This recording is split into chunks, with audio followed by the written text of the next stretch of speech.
ایک پل کی تھی بس حکومت یزید کی، ایک پل کی تھی بس حکومت یزید کی، صدیاں حسین کی ہیں زمانہ حسین کا۔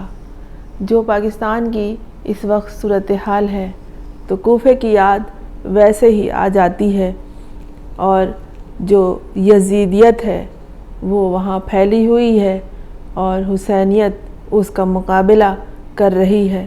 کتنے مسائل ہیں، کتنے مصائب و ابتلا میں لوگ مبتلا ہیں۔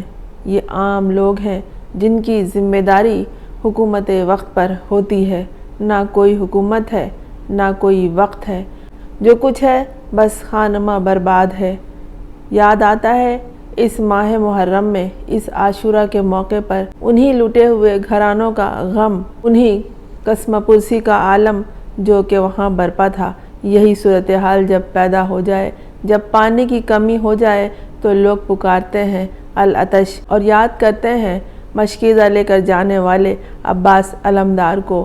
اور جب زندگی ہر طرف سے مسائل میں گھیر دی جائے، اور جب ایک عام آدمی کی زندگی، جو عام لوگ ہوں جن کو بس زندگی کو گزارنا ہوتا ہے، مصائب میں مبتلا کر دیے جائیں، تو پھر وہ کہتے ہیں یہ تو کربلا کا معاملہ ہو گیا ہے، یہ تو صورتحال وہی ہو گئی ہے جو اس گھرانے کو تھی۔ لیکن جب ماہ محرم آئے تو اس گھرانے کی یاد کچھ زیادہ ہی ستانے لگتی ہے، اس لیے کہ یہ وہ غم ہے جو تا حیات چلتا رہتا ہے۔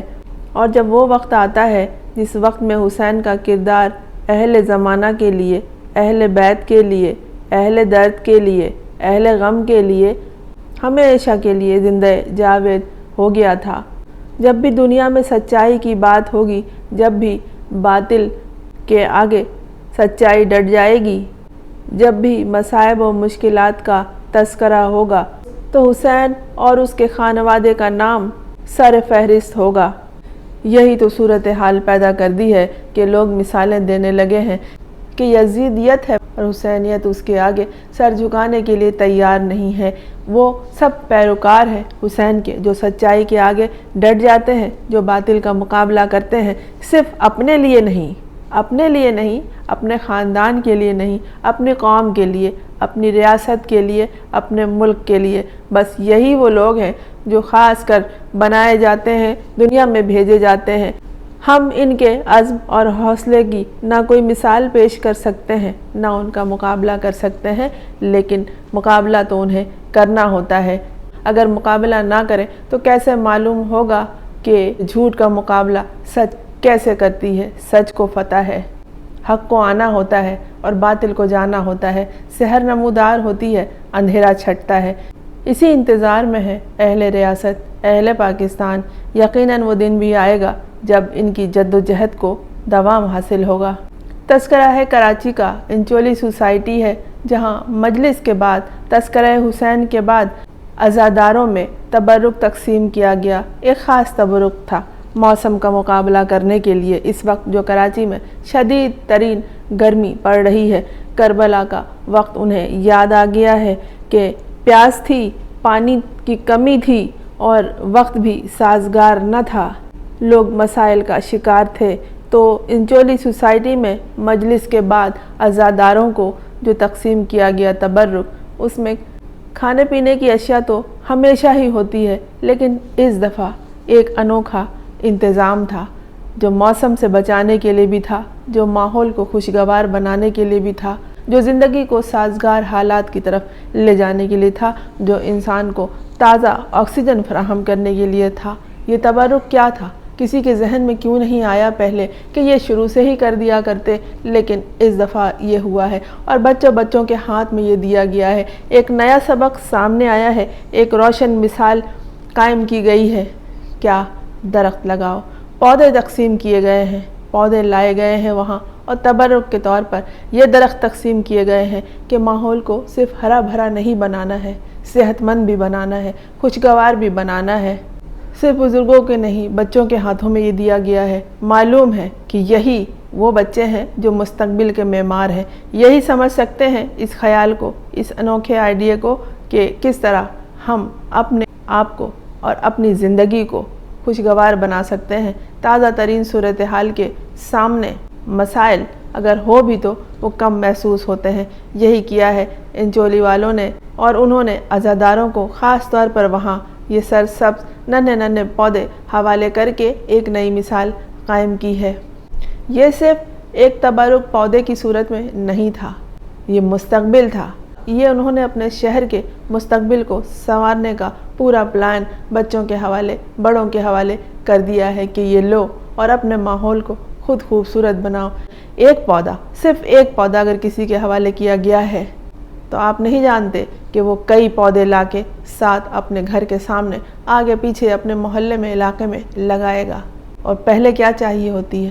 پہلے صحت چاہیے ہوتی ہے، پہلے ماحول چاہیے ہوتا ہے۔ اس کے بعد جب زندگی چلنے لگتی ہے، اس خوبصورت ماحول میں جب ہم سانس لیتے ہیں اور اپنے اندر تازگی اتارتے ہیں تو پھر موسم سے لڑنے کا بھی ہم نے انتظام کر لیا ہوتا ہے۔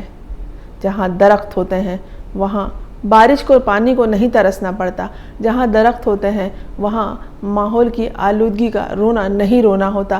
جہاں درخت ہوتے ہیں، جہاں سبزہ ہوتا ہے، جہاں ہریالی ہوتی ہے، وہاں صحت ہوتی ہے، وہاں خوشگواریت ہوتی ہے، وہاں زندگی ہوتی ہے، وہاں طاقت ہوتی ہے، وہاں مایوسی نہیں ہوتی، وہاں امید ہوتی ہے۔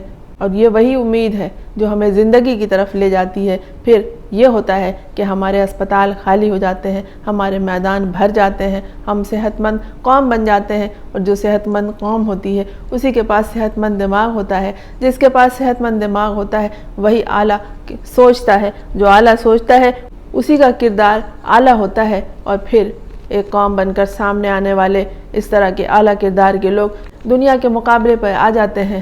کسی کا یہ انوکھا آئیڈیا تھا، انوکھی سوچ تھی ندرت پنتھا خیال میں، جو اس موقع پر جب لوگ غم حسین کا ماتم کر کے نکل رہے تھے تو انہیں یہ تبرک دیا۔ اپنے غم میں کس کو بھوک پیاس یاد رہتی ہے، لیکن ایک پودا ہاتھ میں پکڑا دینے سے لوگ بہت کچھ بھول جاتے ہیں، غم بھی بھول جاتے ہیں، دکھ بھی بھول جاتے ہیں، درد بھی بھول جاتے ہیں کہ یہ پودے سانس لیتے ہیں، انہیں بھی سانس کی ضرورت ہوتی ہے، انہیں بھی ہوا پانی کی ضرورت ہوتی ہے، اور جب انسان ان کی آبیاری کرتا ہے تو پھر یہ بھی اس کو لوٹاتے ہیں اور بہت کچھ دیتے ہیں۔